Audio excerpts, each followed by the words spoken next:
بسم اللہ الرحمن الرحیم۔ السلام علیکم۔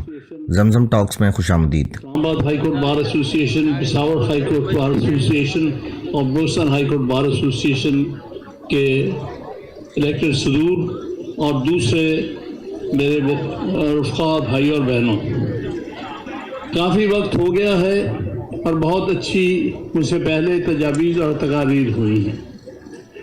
میں سمجھتا ہوں کوئی چیز ایڈ کرنے والی تو نہیں رہی، لیکن میں یہ گزارش کروں گا کہ اس وقت ہمارے سامنے کیا چیلنج ہے، اور میں سمجھتا ہوں وکلاء نے جس تیزی سے اس چیلنج کو قبول کیا ہے، میں سلام پیش کرتا ہوں۔ جب پہلی دفعہ سنا کہ یہاں پر کوئی فیڈرل کانسٹیٹیوشنل کورٹ بننے جا رہی ہے اور اسی طرح کوئی صوبائی کانسٹیٹیوشنل کورٹس بننے جا رہی ہیں، تو مجھے اتنی حیرت اور انتہا کا افسوس ہوا کہ یہ بات کوئی کانسٹیٹیوشنل کورٹ سپریم کورٹ کی موجودگی میں، صوبائی کانسٹیٹیوشنل کورٹ ہائی کورٹ کی موجودگی میں بننے کا صرف دو ہی شخص سوچ سکتے ہیں۔ ایک وہ جو لا علم ہوں، جن کو دنیا کے قوانین اور سسٹمز آف کورٹس کا نا علم ہو، جس طرح صلاح الدین صاحب کا بالکل ریفرنس دیا کہ انہوں نے 30 ستمبر کو ایک بہت اعلیٰ قسم کا ایک نیوز میں سمجھوں گا سب کو پڑھنا چاہیے۔ دنیا میں مختلف نظام ہیں، کانسٹیٹیوشنل کورٹ ہمارے نظام میں جو کامن لاء سے متعلقہ ہے ایک یونیفائڈ انٹیگریٹڈ سسٹم ہوتا ہے، جو نیچے میجسٹریٹ سے لے کے سول جسٹس کانفلکٹ بنائی جاتی ہے۔ ہمارا اس سسٹم سے کوئی تعلق نہیں، نہ ہم لوگ سمجھتے ہیں نہ ہم نے آزمایا ہوا ہے۔ سو اس قسم کی بات کرنے والا یا لا علم ہوگا یا بدنیت ہوگا، وہ اس ملک کے آئینی اور قانونی اور عدالتی نظام کو تہ و تیغ کرنا چاہتا ہوگا، تبھی یہ بات کرے گا، ورنہ میں اس کو وکیل ماننے کو تیار نہیں ہوں۔ وہ وکیل نہیں ہے جو کالے کوٹ کو دفن کرنا چاہتا ہے، آگ لگانا چاہتا ہے۔ اس کے بعد اگر عدالتوں کی متوازی نظام بن گیا، متبادل نظام بن گیا، تو پھر اس کے بعد کوئی کسی کو ریلیف نہیں ملے گا۔ میں مانتا ہوں کہ ہائی کورٹس اور سپریم کورٹ کی کوئی بہت اچھی پرفارمنس نہیں ہے پچھلے 70 سال میں، 75 سال میں خود بہت کریٹک ہوں اس بات کا، لیکن اگر کوئی عمارت میں کوئی ڈیفیکٹ ہے تو اس کو درست کریں۔ عمارت گرانا نہیں مقصد۔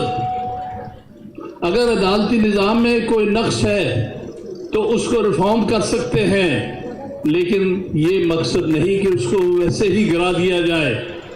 کیونکہ مسئلہ کیا ہے، اصل مسئلہ کیا ہے جس کی طرف آپ کی توجہ دلانی ہے؟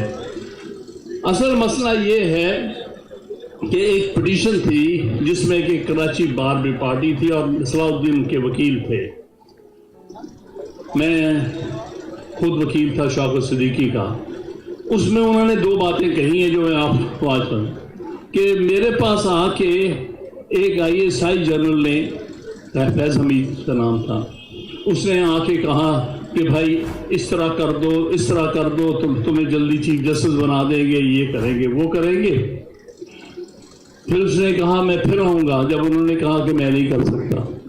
پھر دوسری دفعہ کچھ دنوں کے بعد پھر گئے، انہوں نے کہا کہ بھائی میں 2 دن لیٹ ہو گیا ہوں، مجھے 2 دن جانا پڑ گیا کراچی، میں نے پولیٹیکل پارٹی کے اسکرو ٹائٹ کرنے تھے، ان کے اسکرو ڈھیلے ہو گئے تھے، تو مجھے 2 دن لگے ان کے اسکرو ٹائٹ کرنے کے لیے، تو اس لیے میں آپ کے پاس آیا۔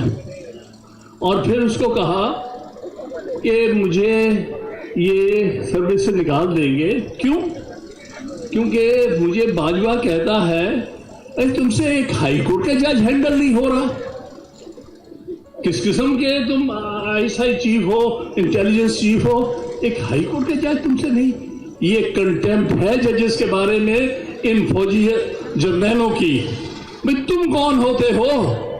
دنیا میں سنا آیا کبھی انڈیا میں کوئی چیف آف آرمی اسٹاف بھیج سکتا ہے انٹیلیجنس چیز کو، جاؤ اس پولیٹیکل پارٹی کے اسکرو ٹائٹ کر دو؟ کیا کام ہے اس کا؟ کیا کوئی کسی کو بھیج سکتا ہے کہ فلاں جج سے کہو کہ یہ کام کرے؟ یہ کسی بھی آئینی نظام میں یہ ممکن نہیں ہے. لیکن مسئلہ یہ ہے کہ ہم نے خود ان جرنیلوں کو اپنے سر پہ سوار کر لیا ہے. کبھی اس سے مل کر ایک پارٹی اقتدار میں آتی ہے، پھر اس کو گرا کے دوسری آ جاتی ہے. جس رات یہ پتا چلا کہ جی ہاں کوئی نیا آ رہا ہے تو ہم بیٹھے رہے کہ وہ ہے کس کے پاس جس کے لیے رات کو بٹھایا ہوا ہے. انہوں نے پوچھا کہ ایک صاحب جو اپنے آپ کو فیڈرل لا منسٹر کہتے ہیں ان کے پاس ہے؟ کہتے نہیں. غالباً پرائم منسٹر کے پاس بھی نہیں تھا وہ مسودہ. تو مسودہ کہاں تھا؟ پتہ چلا وہ جی ایچ کیو میں تیار ہو رہا تھا. یہی مسئلہ ہے. دس از دی پرابلم. پولیٹیکل پارٹیز ہم ہے اس میں ان کا سائڈ دیتی ہیں. بارہا دیکھ چکی ہیں کہ انہی کے ہاتھوں پہلے کندھے پہ چڑھتی ہیں. اسی حوالے سے جنرلز کی ڈومیننس کے حوالے سے میں صرف ایک اور واقعہ آپ کو یاد کراؤں گا جو میرے کنٹمپریریز جانتے ہیں، نوجوانوں کو علم نہیں شاید.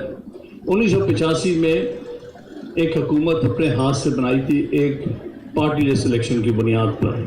ایک ڈکٹیٹر جس کا نام ضیاء الحق تھا. اس موقع پر جس پر ضیاء الحق تھا اور محمد خان جنیجو صاحب جن کو وزیر اعظم بنایا جا رہا تھا، ضیاء الحق نے کہا اپنی انگلی کے اشارے سے ایک دفعہ باہر کو انگلی، پہلے اس نے اپنی طرف انگلی کی، انڈیکس انگلی سے کہتے ہیں، ہم کچھ لے نہیں رہے. پھر اس نے انگلی دوسری طرف کی، ہم کچھ دے رہے ہیں. زندگی میں وہ ایک ہی دفعہ اس نے سچ بولا ہے، وہ بھی غلطی سے بول گیا. لیکن یہ مائنڈ سیٹ ہے ملٹری اسٹیبلشمنٹ کا. وہ کیا کہہ رہا تھا؟ دیکھو ملکی وسائل بھی ہمارے ہیں، ملکی اقتدار بھی ہمارا ہے، ملک کا دفاع بھی ہمارا ہے، ملک کا آئین بھی ہمارے تحت ہے. کیونکہ ضیاء الحق کہا کرتا تھا یہ کیا چیز ہے آئین؟ یہ 24 صفحے کا کاغذ ہے، اگر آپ کو یاد ہوگا میں جب چاہوں پھاڑ کے پھینک سکتا ہوں. یہ مائنڈ سیٹ ہے ہر جنرل کا، کوئی بھی ہو جو آتا ہے وہ سمجھتا ہے وہ اس ملک کا اور اس کے ساتھ ملٹری اسٹیبلشمنٹ اس کی مالک بن چکی ہے. اس لیے اس نے کہا کہ اقتدار تو سارا ہمارا ہے، محمد خان جنیجو کچھ تمہیں اس میں سے دے رہے ہیں. اس کا مطلب جب چاہیں واپس لے لیں گے. جب تک آپ ان کو واپس اپنے جگہوں پر بیرکوں پر نہیں بھیجیں گے، یہ مذاق اس ملک کے ساتھ ہوتا رہے گا. کبھی ایک سیاسی جماعت استعمال ہوگی، کبھی دوسری سیاسی جماعت استعمال ہوگی. ان کو سمجھ نہیں آ رہا کہ بھئی اس وقت تم اس کے استعمال میں آ رہے ہو، کل کو تم ہی اٹھا کے باہر پھینکیں گے. پھر تمہیں سمجھ میں آئے گا کہ ہم اس کے ہاتھوں کھیل گئے ہیں. یہ بدقسمتی مسلسل چل رہی ہے. ہر سیاسی جماعت یہی غلطی کرتی ہے. دوسری بات، جوڈیشری سے کیا شکایت ہے؟ جوڈیشری شکایت ہے کبھی کبھی یہ انڈیپینڈنس شو کرتی ہے، جنرلی نہیں کرتی. ارشاد حسن خان ہوتے ہیں، یہاں شیخ ریاض بھی رہا ہے. اب انہی کی ایک شکل میں ایک بنام قاضی فیض بھی بیٹھا ہے جس کو ایک زمانے ہم نے کندھوں پہ اٹھا لیا تھا. مجھے منیر ملک صاحب نے اور محبوب رشید رضوی صاحب نے کہا تھا کہ یہ مجھے خیال تھا کہ اس سے چند ایک اچھی ججمنٹس دی ہیں. اس نے ایک جرت کی تھی کہ کہا تھا کہ بھئی جنرلز جاؤ جا کے ایک آئین کے تحت اپنا حلف پڑھو، اس میں لکھا ہوا ہے تم سیاسی ایکٹیویٹی میں حصہ نہیں لے سکتے. یہ بہت اچھی بات کی تھی. اس کے فوراً بعد اس کے خلاف سارا سازش شروع ہو گئی اور ریفرنس ہو گیا. میں تو اس قاضی فائز صاحب کو سپورٹ کر رہا تھا. میں تو اس قاضی فائز صاحب کو سپورٹ کر رہا تھا جس نے 2015 میں فل کورٹ میں جب ہم نے چیلنج کی تھی 21ویں ترمیم ملٹری کورٹس کی، میں اس میں لیڈ کاؤنسل تھا. تو اس میں اس نے 6 ججوں میں سے ایک تھا جنہوں نے ڈیسنٹ کیا تھا کہ ہاں آئین کے تحت ملٹری کورٹ سیٹ اپ نہیں ہو سکتی. میں تو اس قاضی فائز صاحب کے ساتھ تھا. میں تو اس قاضی فائزہ کے ساتھ تھا جس نے ایک ججمنٹ میں کہا ہے کہ جنرلز کو اور ججز کو پلاٹس نہیں ملنے چاہیے. اس قسم کی اچھی رام میں اس قاضی فائزہ کے ساتھ ہے. ولیدی صاحب جانتے ہیں جب 2016 میں ایک ٹریجڈی ہوئی تھی بہت بڑی کوئٹہ میں, ہمارے 56 وکیل شہید ہو گئے تھے ایک ٹیررسٹ اٹیک میں. اور اس کے بعد سو موٹو تھا, جمالی صاحب چیف جسٹس تھے, اور اس کے سامنے مجھے بلوچستان کی ساری بارز کا ریپرزینٹ کرنے کا اعزاز ملا. تو میں نے کہا اس میں کمیشن بنائیں, جوڈیشل کمیشن بنائیں اور سپریم کورٹ کا ہو, اور اس میں وہ جج ہو جو اس کا تعلق بلوچستان سے ہو. اس پر تھوڑا سا مجھ سے ناراض ہوئے جمالی صاحب, لیکن آخرکار انہوں نے بنا دیا. اور وہ جو انہوں نے رپورٹ دی تھی قاضی فائزہ نے, بہت اچھی رپورٹ ہے, پڑھی تھی. یہ حکومت اس سے ناراض ہوگی تھی, اسٹیبلشمنٹ ناراض ہوگی. میں تو اس کو وہ سمجھتا تھا کہ ایک مختلف جج آنے والا ہے. مجھے کیا پتا کہ لوگ کہاں سے کہاں پہنچ جاتے ہیں. ذاتی لالچ, نفرتیں, یہ چیزیں لوگوں کو اپنے آپ سے الگ کر دیتی ہیں. یہ ایک ہماری انفارچونیٹ بات ہے, اور سارے وکلاء نے ساتھ دیا ہے. اس کا اس نے اس لیے ساتھ دیا کہ ملٹری اسٹیبلشمنٹ اس کو پنش کرنا چاہتی تھی اس کی انڈیپینڈنس کے لیے. لیکن افسوس کی بات ہے آج ان کا وہ سب سے بڑا اعلیٰ کار بن کے رہ گیا ہے, سب سے بڑا سہولت کار بنا ہوا ہے. فیصل صدیقی تو یہاں تک کہا وہی ہے ایک جس کے لیے سارا کچھ ہو رہا ہے. میں نہیں سمجھتا, اس میں بہت سارے اور بھی سہولت کار ہیں جو سوچتے ہیں کہ میرے فلاں رشتہ دار کو وزیر اعظم بن جائے گا, میرا فلاں رشتہ دار وزیر اعلیٰ بن جائے گا. بڑے بڑے چکر دیے ہوئے ہیں, اور اس چکر میں بہت سے لوگ پھنسنے والے ہیں اور پھنسے ہوئے ہیں. وہ یہ نہیں سمجھتے کہ اگر نظام برباد ہو گیا, اگر عدالتیں جو بےمانی ہو گئی, اگر آئین جو ہے بے عمل ہو گیا, تو ان کی بھی کوئی جگہ نہیں ہوگی. پھر کمپلیٹلی اسی مائنڈ سیٹ کے نیچے ہم آ جائیں گے جس مائنڈ سیٹ نے اس ملک میں نہ جمہوریت آنے دی, نہ آئین کی عملداری ہونے دی, نہ رول آف لا ہونے دیا. لہذا میں آپ سب سے اپیل کرتا ہوں کہ آپ نے بہت اچھا قدم اٹھایا. کراچی بار نے ہمیں اکٹھا کیا. میں عرض کرتا چلوں کہ غالباً 16 سپٹمبر کی بات تھی جب یہ بات سامنے آئی, تو میں نے سپریم کورٹ میں ایڈریس کرتے ہوئے میڈیا کو یہ کہا تھا کہ ہم کسی شکل میں فیڈرل کانسٹیٹیوشنل کورٹ نہیں بننے دیں گے, کیونکہ ہمارے لیے یہی supreme court court of federation ہے, یہی supreme court highest constitutional court ہے. لہٰذا اس کے متبادل کوئی کورٹ نہیں بنائی جا سکتی. یہ وکیلوں کی لاشوں پر سے گزر کے بنائی جائے گی. یہ نہیں بننے دیں گے, نہیں چلنے دیں گے. بھول جاؤ کہ تم چند چمچے اور ٹاؤٹ وہاں بٹھا کے اپنی مرضی کے فیصلے لو. یہ ایک بہت لمبی جنگ ہے. ایک بات اور میں کرتا چلوں, جب میں نے اس وقت یہ بات کہی تھی تو مجھے نہیں پتا تھا کہ ایک ماہ کے اندر معاملات کہاں سے کہاں پہنچ جائیں گے. کئیوں نے کہا تم کس منہ پہ کہتے ہو کہ تحریک چلے گی.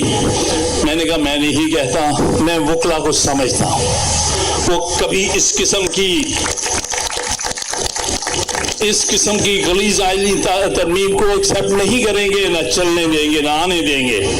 تو اس لیے میں نے یہ کہہ دیا, اور میں ممنون ہوں سب سے پہلے لاہور ہائی کورٹ بار ایسوسی ایشن کا, جس نے 19 ستمبر کو پہلا ملک گیر کنونشن کیا.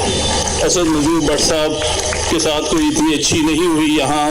اپنی تقریر کے بعد کوئی ری ایکشن مجھے اچھا نہیں لگا.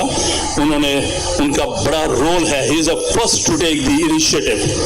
دوسرا انیشیٹو فدا گل نے بطور president Peshawar high court bar لیا, جو 5 تاریخ کو ملک گیر کنونشن ہوا جس کے رستے روکے گئے. اور تیسرا ریاست علی آزاد صدر اسلام آباد ہائی کورٹ بار, اس کے ساتھ اسلام آباد بار کونسل بھی شامل تھی, اور اسلام آباد بار ایسوسی ایشن بھی ایک ملک گیر کنونشن کیا ہے 7 تاریخ کو. میں اس کے بعد سوچ میں تھا, اور میں نے عابد زبیری صاحب سے بھی بات کی اور بھی دوستوں سے, کہ بھائی کراچی کے بغیر یہ معاملہ آگے نہیں چلتا. ہر دور میں